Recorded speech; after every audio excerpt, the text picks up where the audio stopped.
To remove the coin cell battery, loosen the screw securing the side cover and slide the cover off the device.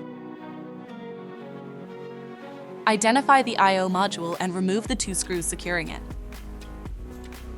Unplug the cables and remove the module. Identify the coin cell battery and remove the latch securing it. Lift the coin cell up and away from the system. To reinstall the coin cell battery, place it back in the system and press it down until it clicks.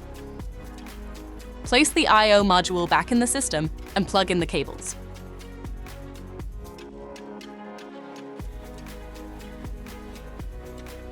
Install the 2 screws to secure it. Slide and secure the side cover back on with the screw.